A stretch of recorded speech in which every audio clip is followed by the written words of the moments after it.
Si Tonyong Bayawak ay isa siyang abwak na nagpapanggap na bayawak. Ang kulay niya ay puti na parang gatas. Ito ay klaseng bayawak na may hikaw na ginto at may pulsiras na ginto at may kwintas na ginto. Korona sa ulo.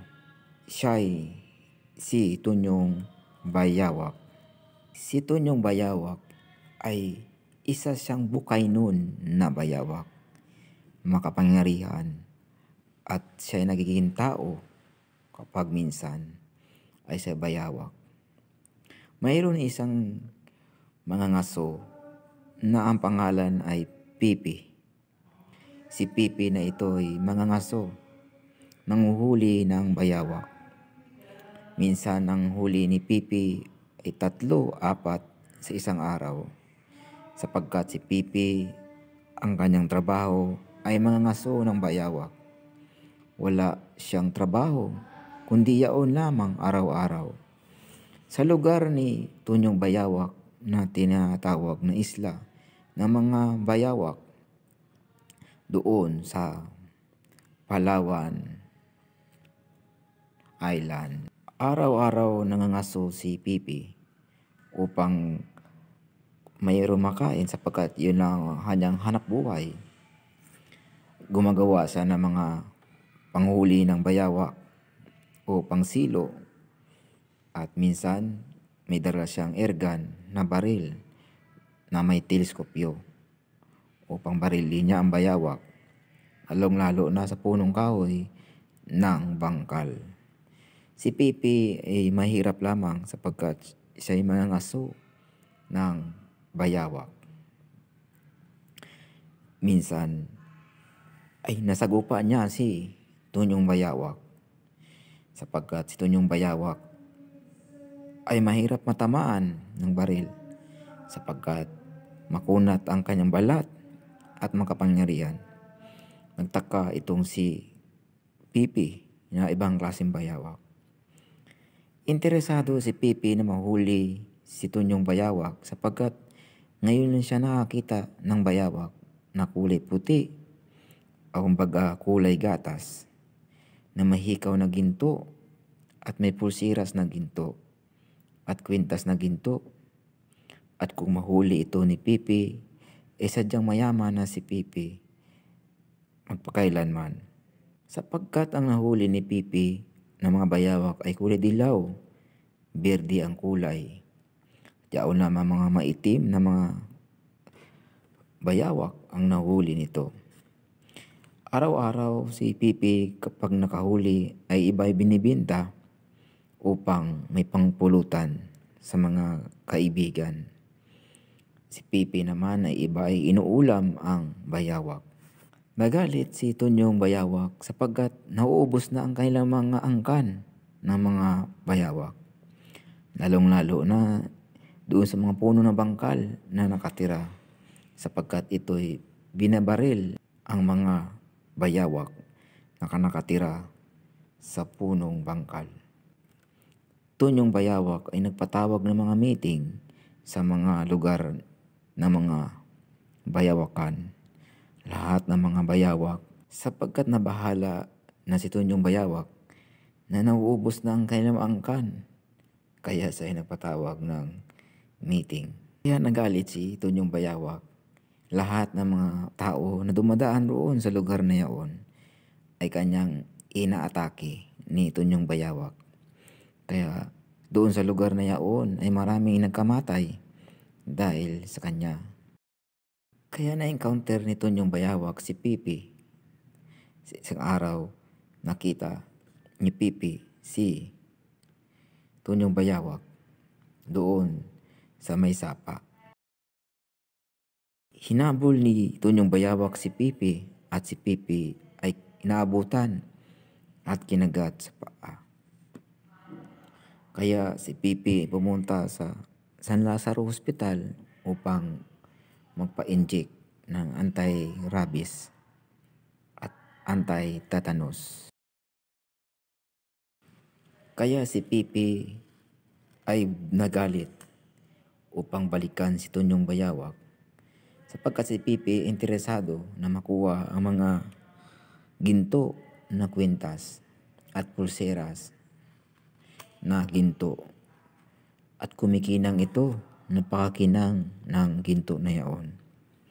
Kaya si Pipi ay dumaan ulit doon sa lugar na yaon, na kung saan naroon palagi si Tunyong Bayawak. Hinabol ulit si Pipi, at si Pipi ay tumakbo upang hindi siya maabutan ni Tunyong Bayawak.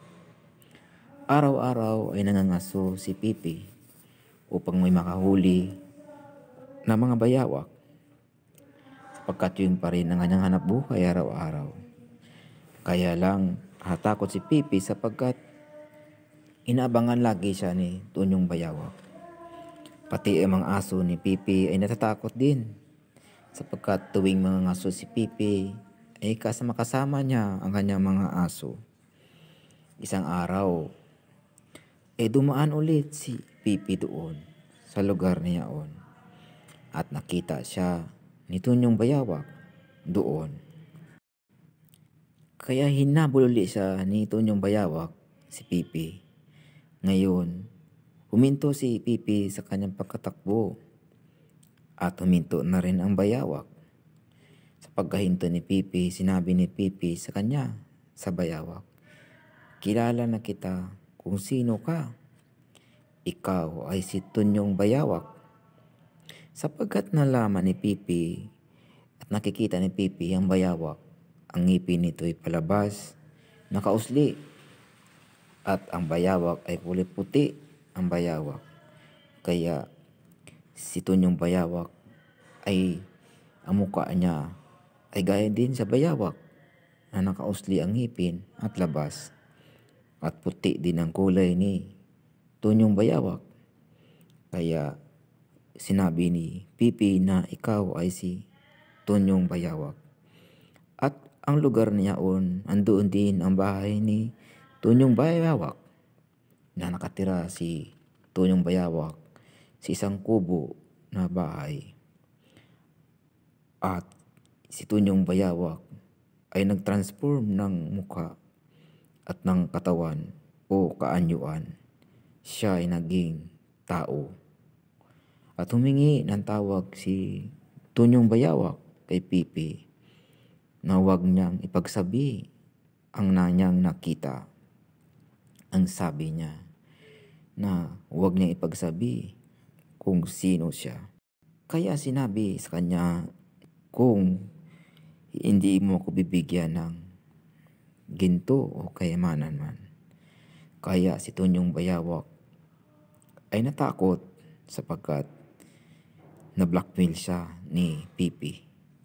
Kapag hindi niya binigyan si Pipi ng kayamanan na ginto, na kwintas at pulseras, ay ipagkalat siya ni Pipi na siya ay si Tunyong Bayawak. Ay binigay niya ang kanyang kwintas, ang kanyang pulseras, ang kanyang singsing, ang lahat ng mga ginto na mga nakakabit sa kanyang katawan ay ibinigay niya kay Pipi para hindi lang siya ipagkalat na siya ay si Tunyong Bayawak, na nagpapanggap na bayawak na isang abwak. Kaya si Tunyong Bayawak ay binigay niya ang kanyang mga kwintas at relo ng gold. Kaya si Pipi ay hindi pa nakontento. Sinabi ni Pipi na ito'y kulang pa ang ibinigay. Kaya si Tunyong Bayawak ay natakot, baka sa i-blackmail ulit. Kaya si Tunyong Bayawak ay nag-declare na kumuha ng itlog na ginto ng mga inakay ng mga kasamahan niyang bayawak. Sapagkat mga kasamahan niyang bayawak na inakay ng mga bayawak ay nangingitlog din. Ang itlog nito ay ginto at nakatago ito sa ilalim ng lupa.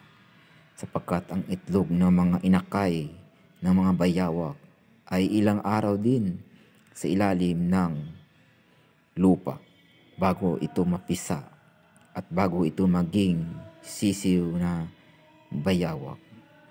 Kinuha ni Tunyong Bayawak ang mga itlog ng mga inakay ng mga kasamahan niya upang ibigay kay Pipi. Si Pipi ay nakakuha ng 30 piraso ng mga itlog na ginto ng inakay na bayawak. Si Pipi ay maraming ginto sa panahon ngayon at siya'y tinawag na Don Pipi. Siya ang may-ari ng mga establishmento at mga lugar dito sa Kamaynilaan. At sikat na pangalan na Don Pipi nakapaskil sa mga tarpaulin, sa mga sasakyan, sa mga bus. Kaya ang Don Pipi ay sikat na pangalan. Kaya si Don Pipi ang pinaka mayaman dito sa Kamaynilaan sapagkat nakalat na ang kanyang pangalan na tinatawag na Don Pipi dahil lang sa bayawak na isang mangaso. Siya'y na ngayon ang Don Pipi.